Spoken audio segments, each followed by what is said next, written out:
नमस्कार दोस्तों, मैं वेब का स्वागत करता हूं आपका स्टडी चर्चा के एग्जाम ओरिएंटेड प्रोग्राम में। क्या आप जानते हैं हमारी वैदिक सभ्यता में या सनातन धर्म में पहले के लोग इतने तेजस्वी और ऊर्जावान कैसे हुआ करते थे? अगर नहीं तो आज की वीडियो होने वाली है आपके लिए बहुत ही खास, क्योंकि आज हम जानने वाले हैं व्यक्ति के जन्म से लेकर मृत्यु तक होने वाले 16 संस्कारों के बारे में। ये वीडियो बच्चे, बूढ़े, बड़ों सभी के लिए बहुत खास होने वाली है। तो चलिए शुरू करते हैं हमारे ऋषि मुनियों तथा तपस्वियों द्वारा विकसित किए गए 16 संस्कारों की चर्चा। इन 16 संस्कारों को पढ़ने से पहले हम समझेंगे कि आखिर संस्कार शब्द का अर्थ क्या होता है। तो मेरे दोस्तों, संस्कार शब्द का प्राचीन ग्रंथों में अर्थ होता है शुद्ध करना, अर्थात किसी वस्तु को शुद्ध करके उपयोगी बनाना। जैसे मानव जीवन को शुद्ध करके एक उद्देश्यपूर्ण राह प्रदान करना। आज हम 16 संस्कारों को 5 भागों में विभाजित कर सकते हैं। हालांकि यह विभाजन मैं आपको केवल समझने के लिए बता रहा हूं, बाकी हम सभी संस्कारों को एक साथ अच्छे से पढ़ने वाले हैं। तो विभाजन इस प्रकार करेंगे कि संस्कार जो हम बांटेंगे वो 5 प्रकार से इस प्रकार बांटेंगे कि सबसे पहले जन्म के पूर्व के संस्कार, फिर शिशु काल के संस्कार, फिर बाल्यकाल के संस्कार, फिर युवावस्था के संस्कार और आखिरी होगा हमारा मरणोपरांत संस्कार, यानी मरने के बाद के संस्कार। तो जन्म के पूर्व के संस्कार हो जाएंगे गर्भाधान संस्कार, पुंसवन संस्कार और सीमांतोन्नयन संस्कार।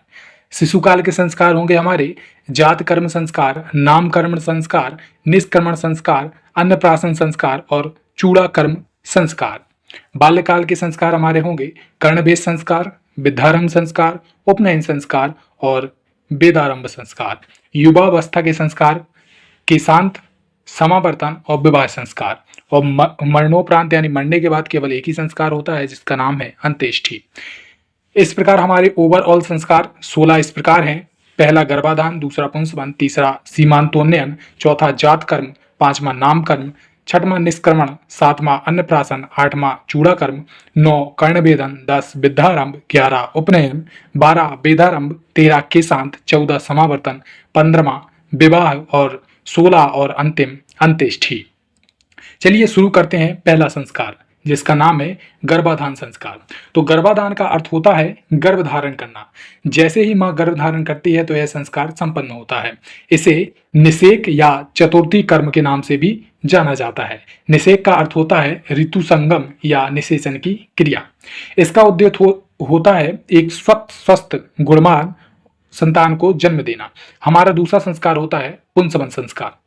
यह गर्भाधान के तीसरे या चौथे माह में संपन्न कराया जाता है। इसका उद्देश्य है सुंदर व रूपवान संतान को जन्म देना। कुछ लोगों का मानना है कि यह पुत्र संतान उत्पत्ति में भी मदद करता है। इसमें एक पीपल के पेड़ की जड़ की औषधि बनाकर गर्भवती स्त्री के नाक के पास लाई जाती थी और सांस के माध्यम से यह महसूस करते हुए कि औषधि के गुण शरीर में प्रवेश करते रहते हैं, उसी सुगंध को अंदर लिया जाता था। अब हम तीसरा संस्कार पढ़ेंगे जिसका नाम है सीमांतोन्नयन संस्कार। यह शिशु जन्म के पहले कभी भी किया जा सकता था। इसका उद्देश्य होता था माता व शिशु के स्वास्थ्य की रक्षा करना तथा माता की पीड़ादायक प्रसव से रक्षा करना या पीड़ा को कम करना। इसमें पति द्वारा पत्नी के बालों को प्यार से संवारा जाता था तथा उसे मानसिक जुड़ाव का अनुभव कराया जाता था। यहाँ हमारे जन्म से पहले के संस्कार होते हैं खत्म। और अब हम देखेंगे जन्म के बाद के संस्कार। तो जन्म के तुरंत बाद होने वाले संस्कार में सबसे पहला हमारा आता है जात कर्म संस्कार। तो जात कर्म को हम इस प्रकार देखेंगे कि जैसे ही बच्चे का जन्म होता था उसका नाल काटा जाता था। नाल का मतलब उस नली से है जिसमें माँ और बच्चा आपस में जुड़े होते थे। तो उसे काट कर पिता द्वारा बच्चे को शहद या घी चटाया जाता था। इसके पीछे उद्देश्य होता था कि उत्पन्न संतान दीर्घायु व स्वस्थ हो।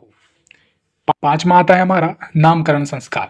तो ये आपको बताने की आवश्यकता नहीं है, पर इतना जरूर कहना चाहूंगा कि यह जन्म के 1 महीने के भीतर होता था और सबसे महत्वपूर्ण बात है कि बच्चे का नाम सार्थक अर्थ वाला रखा जाता था जिसका प्रभाव उसके संपूर्ण जीवन पर पड़ता था। अगला आता है छठवां निष्क्रमण संस्कार। यह संस्कार जन्म के 12वें दिन से 4 माह के भीतर कभी भी होता था। निष्क्रमण का अर्थ होता है बाहर निकालना, मतलब दिन में बच्चे को सूर्य की धूप लगाने के लिए बाहर निकालना और रात में चांद की चांदनी निकालने के लिए मतलब चांद की चांदनी दिखाने के लिए बाहर निकालना। इसका उद्देश्य है बच्चे के शरीर को सूरज की रोशनी और चांद की रोशनी का आदत डालना। सातवां आता है अन्नप्राशन। इसके नाम से स्पष्ट है, अन्नप्राशन का मतलब अन्न खिलाना, जिसे बुंदेलखंड में पासनी संस्कार के नाम से भी जाना जाता है। इसका उद्देश्य था बच्चे के शारीरिक व मानसिक विकास हेतु घी, दूध आदि से बनी चीजें खिलाना प्रारंभ करना। अगला हमारा आता है चूड़ा कर्म संस्कार। इसको केशोच्छेदन या मुंडन के नाम से भी जाना जाता था। इसमें बच्चे के पहले साल के अंत में, मतलब बच्चे का जो पहला वर्ष होता था उसके अंत से लेकर तीसरे साल तक के बीच में एक बार बच्चे के बालों को नाई द्वारा काटा जाता था। इसका उद्देश्य था कि बच्चे को सुंदर बाल व सुंदर शरीर प्राप्त हो। नौवां आता है हमारा कर्ण भेदन संस्कार। यह बाल्यावस्था में संपन्न प्रथम संस्कार था।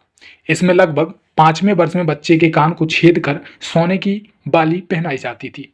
इसका उद्देश्य था कि बच्चों की श्रवण शक्ति में वृद्धि की जाए, क्योंकि आगे चलकर बच्चे का हम जो विद्या प्रारंभ करवाएंगे इस कारण से उसकी श्रवण शक्ति उच्च होनी चाहिए, इसलिए कर्ण भेदन संस्कार प्रारंभ कराया गया था। अगला आता है हमारा विद्यारंभ संस्कार। तो अगला संस्कार विद्यारंभ संस्कार है, जिसे पट्टी पूजन संस्कार के नाम से भी जाना जाता है। इसमें 5वें वर्ष बच्चे का मस्तिष्क विद्या ग्रहण करने योग्य होने पर उसे पट्टी पर ओम लिखाया जाता था।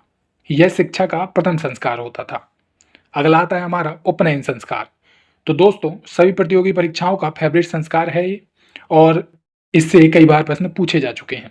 इसे यज्ञोपवीत संस्कार के नाम से भी जाना जाता है।